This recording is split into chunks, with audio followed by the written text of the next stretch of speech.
Oi, oitavo ano, saudade da turma de vocês. Não podemos estar juntos aí na escola, então vamos ter alguns encontros por vídeo.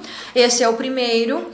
Nesse primeiro momento eu vou apenas retomar algumas coisas com vocês, alguns conteúdos anteriores. A partir do próximo vídeo já haverá um material escrito para estar auxiliando vocês também. Com o oitavo ano em História, eu iniciei o ano com vocês trabalhando o conceito de revolução. O que é revolução? Por quê? Porque todo o oitavo ano, todo o conteúdo do oitavo ano, ele está permeado de revoluções que mudaram e transformaram o mundo. Nós íamos começar a Revolução Francesa e daí houve a situação das aulas. As aulas tiveram que ser interrompidas, né, naquele momento, então eu vou tentar retomar um pouquinho com vocês até aquele início da Revolução Francesa que nós iríamos trabalhar. Eu iniciei com o conceito de revolução, que é muito importante vocês não esquecerem. Revolução não é a mesma coisa que revolta. Revolta é quando há um pequeno movimento de revolta reivindicando algo. Revolução é um movimento de profundas transformações nos sistemas econômico, político e social. Ou seja, para que a história considere que ocorreu uma revolução, é preciso que haja uma mudança profunda e significativa em vários setores e na vida das pessoas. É por isso que estudar revoluções é muito importante para compreender os processos históricos e compreender aonde nós estamos hoje na história. O primeiro conteúdo foi justamente esse, explicar a importância e o que é uma revolução, a formação do pensamento iluminista e liberal e a crise do absolutismo, né, e o triunfo da razão. O que é a crise do absolutismo? O absolutismo é um governo onde o rei governa de forma absoluta. O rei governa de forma absoluta. Essa questão do pensamento liberal e iluminista são ideias que vão surgir em um momento da história que não havia espaço para estudos científicos. Então ele vai começar a florescer e começar a surgir nesse momento. Para entender o absolutismo, a melhor forma de entender o que é o governo absolutista é observar para o governo francês, onde nós tivemos o Rei Sol, lá desde o século XIV, dizendo que ele era o próprio Estado. O rei francês se identifica como um representante máximo, né, na Terra. É uma figura divina. Ele se diviniza, né, e as pessoas aceitam ele como algo divino. Ele não é apenas um rei. Ele é considerado quase um ser sobrenatural para a população. Dentro desse governo absolutista, o rei ficava no topo, vocês lembram? Eu tenho até aqui, eu vou mostrar para vocês a piramidezinha, né? O rei ficava no topo. Nós temos o primeiro estado, o segundo estado e o terceiro estado, né? O primeiro estado era o clero, formado pela igreja.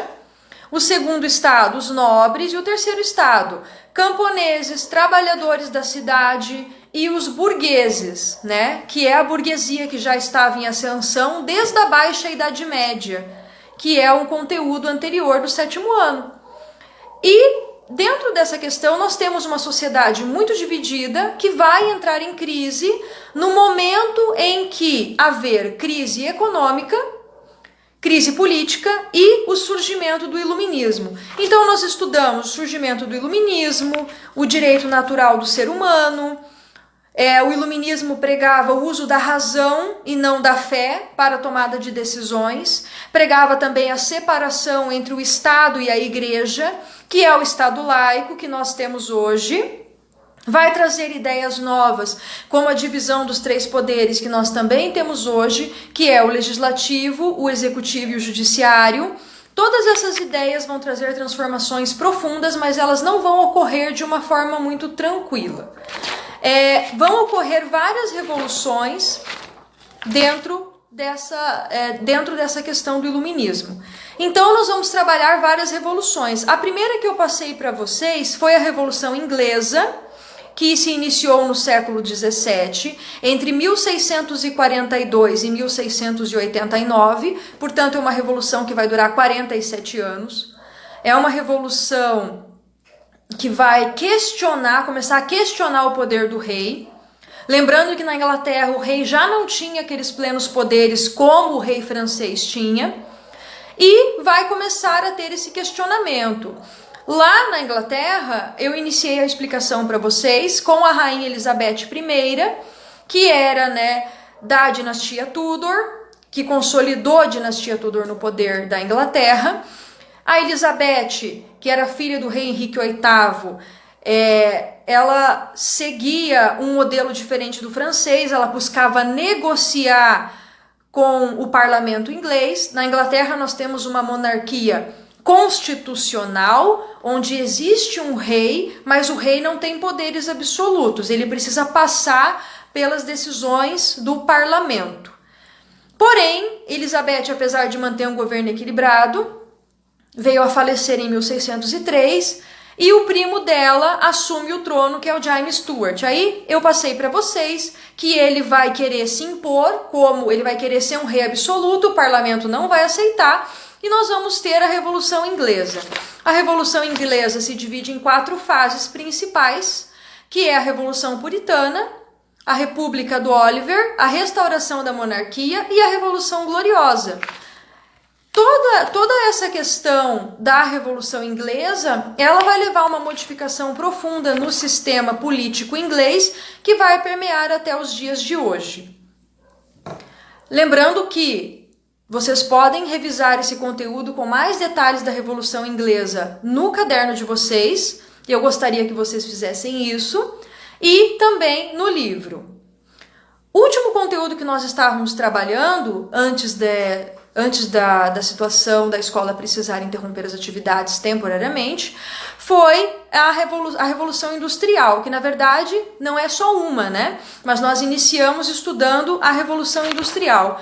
A Revolução Industrial é um momento de transformação nas indústrias, é um momento de transformação na vida das pessoas, e é muito importante lembrar que a Revolução Industrial vai trazer consequências na vida do trabalhador.